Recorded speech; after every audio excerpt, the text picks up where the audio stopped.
नमस्कार साथियों, आप सभी का स्वागत है राजस्थान चौपड़ पर। राजस्थान में 10 तारीख को एक ऐतिहासिक रैली होती है। रैली में 10-15 हजार से ज्यादा लोगों की भीड़ होती है और उसके अंदर मौजूद होते हैं भाजपा के पूर्व दिग्गज नेता, पूर्वी राजस्थान में अपनी धमक रखने वाले प्रहलाद गुंजर।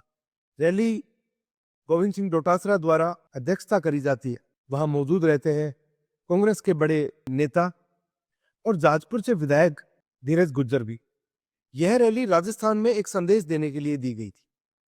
इस रैली ने पूरे राजस्थान की कांग्रेस एक बार सोचने के लिए फिर से मजबूर कर दिया है कि जातिगत राजनीति के पीछे पड़ी कांग्रेस के लिए अब अलग अलग जातियों को साधना कितना मुश्किल भरा होता जा रहा है।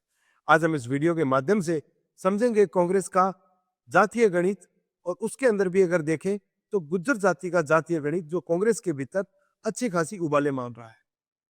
साथियों, बात करें 2018 के चुनाव की, तो उस समय गुज्जर जाति ने सचिन पायलट को मुख्यमंत्री बनाने के लिए उसकी झोली में 13-14 सीटें डाल।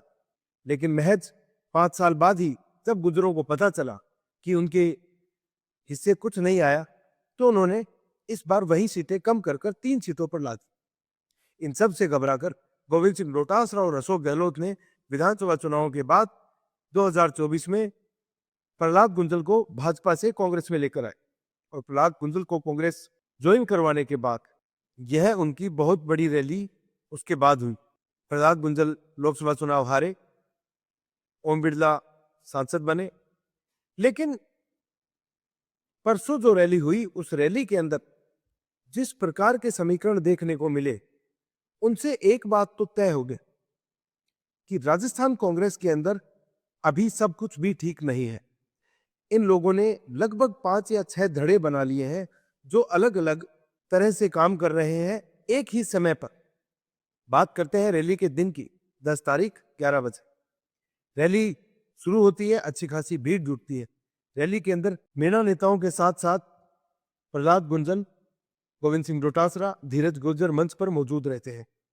गोविंद सिंह डोटासरा बड़े ही उत्साहित होकर उस भीड़ को देखकर उत्साहित होते हैं, लेकिन वो भूल जाते हैं कि प्रहलाद गुंजल भारतीय जनता पार्टी के सच्चे सिपाही रहे हैं और वो भीड़ महज प्रहलाद गुंजल की भीड़ नहीं थी, वो शायद उनके उन समर्थकों की भीड़ थी जो कांग्रेस और भाजपा नहीं देखती, वो देखती है वसुंधरा राजे और प्रहलाद गुंजल की वो जोड़ी जो पूर्वी राजस्थान के अंदर अपनी पकड़ 2023 के चुनाव से पहले मजबूत रखती थी। लेकिन इस बात के अंदर समझने वाली बात यह है इस रैली से कि गोविंद सिंह डोटासरा इस रैली के द्वारा क्या संदेश देना चाहते थे, या यूं कहिए प्रहलाद गुंजल इस रैली से क्या संदेश देना चाहते थे। बात 2023 की विधानसभा चुनाव की है। प्रहलाद गुंजल कोटा उत्तर से मंत्री शांति धारीवाल से चुनाव हारते हैं, 2400-2500 वोटों से चुनाव हारते हैं। वहां उनकी वोट चोरी नहीं होती है, लेकिन कुछ दिनों बाद वो कोटा से लोकसभा चुनाव के अंदर टिकट की दावेदारी करती है। भारतीय जनता पार्टी लोकसभा अध्यक्ष ओम बिरला को टिकट देती है और प्रहलाद गुंजल का टिकट काट दिया जाता है। तो इसी बात से नाराज होकर प्रहलाद गुंजल भाजपा छोड़कर कांग्रेस पार्टी में आते हैं। लेकिन उसके बाद से पार्टी में आने के बाद से प्रहलाद गुंजल को एक बात अच्छे तरीके से समझ में आ गई, इस पार्टी में उनका अस्तित्व है उतना नहीं जितना बाकी गुज्जर नेताओं का है, जिसके अंदर सबसे बड़ी बात करी जाए पूर्व प्रदेश अध्यक्ष, डिप्टी सीएम और कांग्रेस पार्टी के छोटे राजकुमार सचिन पायलट का है। सचिन पायलट राजेश पायलट के बेटे हैं। उत्तर प्रदेश के गुज्जर परिवार से आने वाले राजेश पायलट ने यहाँ राजस्थान में अपनी राजनीतिक पारी शुरू करी थी और वो अच्छी खासी पारी खेल कर गए। भगवान उनकी आत्मा को शांति दे, उन्हें बीच में ही एक दुर्घटना का शिकार होना पड़ा और जाना पड़ा। उसके बाद उनके बेटे सचिन पायलट ने राजस्थान की राजनीति में जिस प्रकार से अपनी जगह बनाई वो काबिले गौर थी। 2009 में लोकसभा के अंदर उसके बाद वो मंत्री भी बने। 2014 में जब कांग्रेस की महज 21 सीटें थी उस समय उन्हें प्रदेश अध्यक्ष बनाया गया और 2018 तक उन्होंने 5 साल काम करते हुए पार्टी को फर्श से अर्श पर लेके गए। अभी तो अर्श से फर्श वाली बात चल रही है। उस समय उनको उप मुख्यमंत्री नहीं बनाया गया, लेकिन गुज्जर समाज उनके साथ था। परसों की रैली से सबसे बड़ा संदेश प्रहलाद गुंजल का, नंबर 1 में बात करूं तो प्रहलाद गुंजल ने यह संदेश भाजपा आलाकमान और भाजपा के तमाम बड़े नेताओं को दिया कि उनके पीछे कितने वोटर लामबंद हैं। उनके पीछे खड़ी वो भीड़ किसी कांग्रेस पार्टी का नारा नहीं लगा रही थी, उनके पीछे खड़ी वो भीड़ किसी व्यक्ति विशेष का नारा नहीं लगा रही थी। महज कुछ लोग गोविंद सिंह डोटासरा जिंदाबाद कह रहे थे, लेकिन उसके बाद वो सारे लोग प्रहलाद बुंजल के एक इशारे पर इधर उधर जाने को तैयार थे। उन्हीं लोगों को देखकर ये साफ समझ हो गया कि ये भीड़ प्रहलाद बुंजल और कमोबेश वसुंधरा राजे के उन समर्थकों की है जो दोनों नाराज हैं।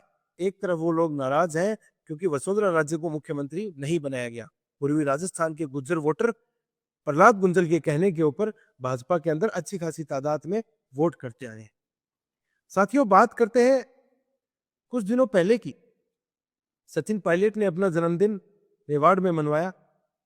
वहां उन्होंने सांवरिया सेठ मंदिर में पूजा अर्चना के बाद एक अच्छी खासी भीड़ की रैली को संबोधित किया। सचिन पायलट ने वहां से एक संदेश देने की कोशिश की कि सचिन पायलट आज भी प्रासंगिक हैं। उनके नाम से पूरे संपूर्ण राजस्थान भर से लोग उनको जन्मदिन की बधाइयां देने आते हैं। उन्होंने 5 साल में जो कुछ कमाया वो वहां उन्होंने दिखाने की कोशिश की। लेकिन साथ ही में सचिन पायलट अभी भाजपा की ही चाल पर चलने की कोशिश कर रहे हैं। वो महज एक जाति का नेता बनना नहीं चाहते। उन्हें पता है कि महज एक जाति का नेता बनने से उनके मुख्यमंत्री बनने के रास्ते साफ नहीं होते। और चूंकि उनकी जाति ने पिछली बार उनके नाम पर वोट दे दिया, अब शायद आगे दे या नहीं दे, तो सचिन पायलट को ऐसा लगता है कि अभी शायद गुज्जर वोट बैंक उनसे एक तरफा छिटक गया है। राजस्थान के गुज्जर नेताओं की अगर मैं आपको फहरिस्त गिनवाऊं, क्योंकि जातिगत राजनीति कांग्रेस में इस समय हावी है। Number 1 Sachin Pilot, number 2 Prahlad Bunjal, number 3 Dheeraj Gujjar, number 4 Ashok Gehlot के खास अशोक चांद्रा, और इसके बाद ये सूची लंबी होती जाती है। भाजपा की तरफ से बात करें, गृह राज्य मंत्री जवाहर सिंह बेड़म और विजय बैंसला। कल कर्नल किरोड़ी सिंह बैंसला की पुण्यतिथि थी। उन्होंने गुज्जर समाज को एक साथ बांधने का सबसे बड़ा काम किया। वसुंधरा राजे के साथ उनके संबंध जो जैसे चाहे भी रहे हो, लेकिन 72 गुज्जरों के मरने की जो टीस उनके मन में रही वो सदैव आगे भी रहेगी।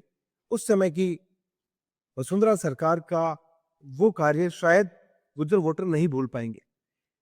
लेकिन ऐसा क्या है कि गुज्जर वोटर अब ये चीज समझ चुके हैं कि कांग्रेस उन्हें सिर्फ बांटने के लिए काम कर रही है। एमबीसी आरक्षण के नाम पर उनके साथ सबसे बड़ा छल अगर किसी ने किया तो वो कांग्रेस पार्टी ने किया। साथियों, बीजेपी की भीड़ के बाद हम आगे की बात करते हैं। गोविंद सिंह डोटासरा ने इस रैली के लिए हामी क्यों भरी? गोविंद सिंह डोटासरा पिछले कुछ महीनों से संविधान बचाओ के नाम पर छोटी छोटी रैलियां कर रहे हैं, लेकिन उनकी रैलियों में भीड़ नहीं आ रही। गोविंद सिंह डोटासरा को सचिन पायलट के जन्मदिन के बाद एक चीज अच्छी खासी समझ में आ गई कि कोटा में अगर रैली होती है, और चूंकि प्रहलाद बुंजल बड़े नेता है, पूर्वी राजस्थान के अंदर अच्छा खासा नाम है, वो अच्छी खासी भीड़ लेकर आते हैं, तो गोविंद सिंह डोटासरा का एक तीर से 2 निशाने होते हैं। एक तरफ वो आला कमान को ये दिखाने में कामयाब होते हैं कि उन्होंने लगभग 10,000 से ज्यादा लोगों की भीड़ की एक रैली करी, जिससे मजबूत संदेश राजस्थान में गया। वहीं दूसरी तरफ वो सचिन पायलट को बैलेंस करने में कामयाब हो जाते हैं, क्योंकि अगर आप देखेंगे मीडिया कर्मियों ने जैसे ही रैली के बाद गोविंद सिंह डोटासरा से सचिन पायलट को मुख्यमंत्री बनाए जाने के या मुख्यमंत्री चेहरा घोषित किए जाने की बातचीत करी, तो वो मीडिया कर्मियों के साथ थोड़ी सी यूं कहे बदतमीजी करते नजर आए। उन्होंने उनके बूम को या जो माइक थे उनको साइडलाइन कर दिया और कहा कि ये सब आलाकमान तय करता है, और उनके चेहरे पर वो झुंझलाहट साफ देखी गई, क्योंकि शायद गोविंद सिंह डोटासरा को वहां प्रहलाद बुंजल के समर्थकों ने एक मैसेज दे दिया था। वो भीड़ कांग्रेस पार्टी की नहीं, गोविंद सिंह डोटासरा की नहीं, वो भीड़ प्रहलाद बुंजल की थी, जो आज भी भाजपा ही विचारधारा को समर्थक करते हैं, सार्थक करते हैं, और आज वो कांग्रेस पार्टी में है। इसका मतलब ये नहीं कि वो सदैव ही कांग्रेस पार्टी में रहेंगे। एक नेता अगर एक बार पार्टी छोड़ता है, बदलता है, तो वो दोबारा भी कर सकता है। ऐसा कोई लिखित रूल नहीं है कि वो एक ही पार्टी में रहे। साथियों, इसी के साथ साथ उस समय राजस्थान विधानसभा का मॉनसून सत्र भी चल रहा था। यहाँ वोट चोरी और कैमरों के मुद्दों को लेकर राजस्थान का जो जागरूक विपक्ष है, क्योंकि इनके मुद्दे इस प्रकार ऐसे ही रहे कि वोट चोरी हो गई, हमारे ऊपर कैमरे लगाए जा रहे हैं, हमारी तो जासूसी हो रही है, हमें तो काम नहीं करने दिया जा रहा। और उसके बाद टीकाराम जूली का विधानसभा के बाहर जवाहर सिंह बेडम को एक बयान कि हाँ, हम नाटक करने में सबसे आगे रहे। साथियों, टीकाराम जूली को एक स्पेस मिल गया। विधानसभा में गोविंद सिंह डोटासरा आ नहीं रहे और टीकाराम जूली को ये चीज अच्छे से समझ में आ गई है कि अगर वो जितनी फुटेज अब अकेले रहकर ले सकते हैं, उतनी फुटेज कोई शायद नहीं ले पाता होगा। और नेता प्रतिपक्ष होने के नाते उनके पास जो एक हिसाब से कैबिनेट मिनिस्टर का जो दर्जा होता है, उसका वो भरपूर फायदा उठा रहे हैं। साथ ही में अगर सोचने वाली बात यह भी है, जो उस समय गोविंद सिंह डोटासरा ने ये कहा था कि माफी मांगे मेरा जूता, उस समय टीकाराम जूली ने विधानसभा में जाकर माफी मांग ली थी और विधानसभा अध्यक्ष के साथ संबंध सुधारे और वो विधानसभा को चलाने की बातचीत करने लगे। लेकिन इन दिनों एक पीआर टीम के द्वारा इनको जो कुछ अमली जामा, जो कपड़े पहनाए गए और इन्होंने जो प्रदर्शन किए 5-7 दिन, जो महत्वपूर्ण बिल थे उनके ऊपर चर्चा नहीं करी, जो महत्वपूर्ण मुद्दे थे उनके ऊपर चर्चा नहीं करी, किसी प्रकार के हार्डकोर क्वेश्चंस नहीं पूछे, सरकार से कोई सवाल नहीं किए। लेकिन टीकाराम जूली को विधानसभा के बाहर मीडिया बाइट्स देने से उस समय गोविंद सिंह डोटासरा नहीं रोक सकते थे, उस फुटेज को नहीं रोक सकते थे। गोविंद सिंह डोटासरा और टीकाराम जूली दोनों ही अब मुख्यमंत्री पद की लालसा पाले बैठ चुके हैं। ये दोनों अपना अलग अलग गुट बना रहे हैं, अपने अलग अलग ग्रुप्स बना रहे हैं, अलग अलग जगह जा रहे हैं, क्योंकि इनको पता है कि अगर एक ही जगह रहेंगे तो फुटेज किसको कम किसी को ज्यादा, और एक दूसरे के साथ, जैसे कहते हैं कि दो भरे हुए मटके एक साथ रह सकते हैं लेकिन दो खाली मटके एक साथ नहीं रह सकते। तो ऐसा है कि दो लोग एक जगह एक ही स्टेज के ऊपर एक दूसरे को अपने स्पेस में आने नहीं देना चाहते। साथियों, बात करते हैं पूर्व मुख्यमंत्री अशोक गहलोत की। अशोक गहलोत पीएसओ के पकड़े जाने के बाद से काफी व्यथित है, क्योंकि 20 साल से कोई साथ रहा उनके आदमी अगर आज के दिन भजनलाल सरकार की गिरफ्त में है, तो शायद भजनलाल शर्मा अपर हैंड में है, क्योंकि उनके पास अशोक गहलोत के उन शायद सारे काले कारनामों की चिट्ठी आ चुकी है, जो काले कारनामे अशोक गहलोत ने मुख्यमंत्री रहते हुए पिछले 15 साल का जो उनका कार्यकाल था उसमें किए, या यूं कहे ज्यादा जो 25 साल का जो कार्यकाल वसुंधरा राजे और अशोक गहलोत का रहा उसमें करे।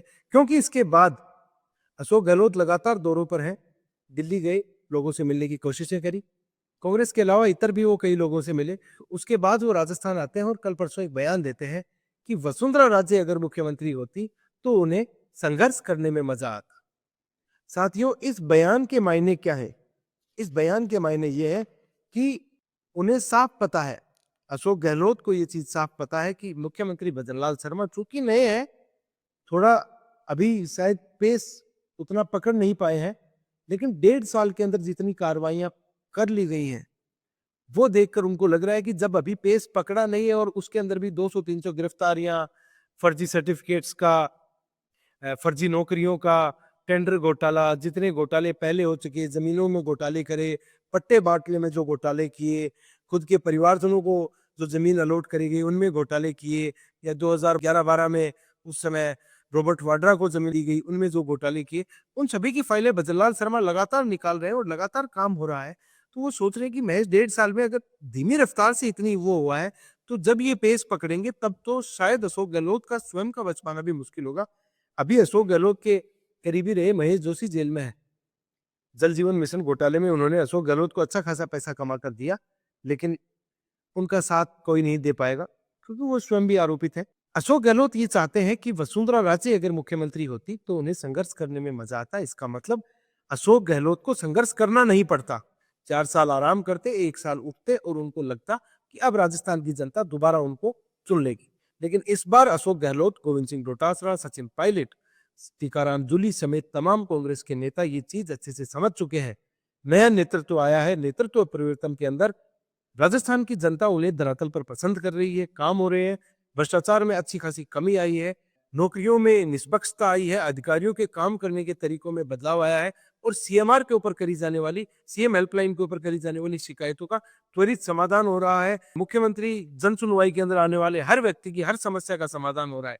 इस चीज से तिरमिलाई कांग्रेस पार्टी और इसके बड़े नेता ये चीज बखूबी समझ चुके हैं कि अगर आज वो सड़कों पर नहीं उतरे और अपने आंदोलन को लगातार जारी नहीं रख सके, तो आने वाली जो 50 सीटें उनकी आने वाली है 2028 के चुनाव में, वो 50 से घटकर 21 से भी नीचे आ सकती हैं, क्योंकि ये नए नए आयाम गढ़ रहे हैं, ये नए-नए शिगुफे छेड़ रहे हैं। ये किसी भी तरीके का वो काम नहीं कर रहे हैं जो एक मजबूत विपक्ष को करना चाहिए, सरकार से सवाल करने चाहिए। ये खुद की जो विधानसभा की जो जनता है, ठीक है, लक्ष्मणगढ़ से गोविंद सिंह डोटासरा 4 बार से एमएलए हैं, 2008 में 34 वोट से जीते, शायद वोट चोरी से जीते होंगे और उसके बाद वो लगातार वहाँ से विधायक है। वहाँ पानी भरने का एक वीडियो वायरल था, वहाँ की जनता साफ समझ चुकी है। किसान मुआवजे को लेकर भी या फसल खराबे को लेकर भी उन्होंने ट्वीट कर कर खानापूर्ति कर ली। उन्होंने कोई ठोस काम नहीं किया। अशोक गहलोत ये चीज़ समझते हैं कि सरदारपुरा में जो 2021 में जो कांड हुआ था कोरोना के समय पे, वो कांड शायद बाहर आने वाला है। उसके ऊपर कभी और चर्चा करेंगे। लेकिन सचिन पायलट और टीकाराम जूली ये भी साफ समझ चुके हैं कि हम सभी अलग-अलग हैं और इनमें से हर कोई मुख्यमंत्री बनना चाहता है। अशोक गहलोत चाहते हैं कि वो चौथी बार बने, रिकॉर्ड तोड़े। रिकॉर्ड तो क्या शायद तोड़ पाएँगे, क्योंकि मोहनलाल सुखाड़िया लगातार मुख्यमंत्री रहे थे 1957 से 1971 तक। तो जो उनका लगातार वाला शायद रिकॉर्ड है, वो उतने टर्म का रिकॉर्ड तोड़ पाएँ। सचिन पायलट के अंदर टीस है कि वो 20 साल से राजस्थान की राजनीति में 20-25 साल से घूम रहे हैं, उन्हें मुख्यमंत्री का पद नहीं मिला। वो संघर्ष करना जानते हैं या एसी वाले नेता हैं, वो उनकी मर्जी है। वहीं टीकाराम जूली अपने आप को दलित पेश किए जाने के बाद और राहुल गांधी की नजरों में बनने के बाद, अमेरिका दौरे के बाद ये समझ चुके हैं कि उनकी कांग्रेस पार्टी में स्वीकार्यता बढ़ी है और वो मुख्यमंत्री के लिए सबसे उपयुक्त कैंडिडेट साबित हो सकते हैं। गोविंद सिंह डोटासरा, सपना तो उनका भी है मुख्यमंत्री बनने का, लेकिन उन्हें पता है कि राजस्थान में जाट समाज का मुख्यमंत्री और वो भी कांग्रेस पार्टी के द्वारा बनाया जाना लगभग नामुमकिन है, क्योंकि जो छत्रप जातियां होती हैं, जो बड़ी जातियां होती हैं, उनमें से अगर आप किसी को मुखिया बनाते हैं तो शायद दिक्कतें आती हैं। ये कमोबेश दोनों पार्टियां ऐसा सोचती होंगी। लेकिन गोविंद सिंह डोटासरा के साथ सबसे बड़ा खेल सचिन पायलट ने किया है या कर भी रहे हैं, क्योंकि जो जितने भी जाट एमएलए शेखावाटी साइड के, अगर हम विजेंद्र ओड़ा की बात करें तो विजेंद्र ओड़ा सचिन पायलट खेमे में है। वहीं जो युवा विधायक है मुकेश भाकर, उसके बाद में रामनिवास कावड़िया, अभिमन्यु पूनिया और बाकी जो भी जाट विधायक हरीश चौधरी, ये सभी सचिन पायलट की तरफ अब लामबंद हो चुके हैं। उनके अंदर मुख्यमंत्री बनने की कवायदे इस प्रकार ज्यादा है कि जाट राजनीति प्लस गुर्जर राजनीति को लेकर मैं मुख्यमंत्री बन सकता हूं। शायद उनका मोटा वहम है, वहम ज्यादा पालते हैं।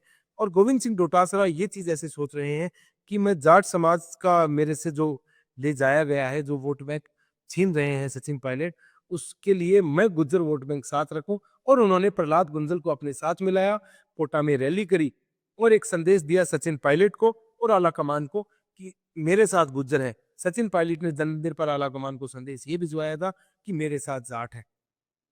और कांग्रेस पार्टी को जाट और गुजरों ने यह संदेश भिजवाया कि हम आपके साथ कतई नहीं है, हम उस व्यक्ति के साथ हैं जो व्यक्ति राजस्थान के अंदर समाज, जाति, धर्म और इन सब चीजों से ऊपर उठकर राजस्थान के विकास के लिए काम कर रहा है, जो राजस्थान की अर्थव्यवस्था को गति देने का काम कर रहा है, भ्रष्टाचार मुक्त शासन देने का काम कर रहा है, जो छात्रों को, युवाओं को नौकरियां देने का काम कर रहा है, जो स्वच्छ राजनीति करने का काम कर रहा है, जो राजस्थान के विकास को नए आयाम देने का, विकास के नए पंख देने का काम कर रहा है, उस व्यक्ति के साथ राजस्थान के सारे समाज, सारी जातियां जुड़ चुकी हैं और जाति से उठकर काम कर रही हैं।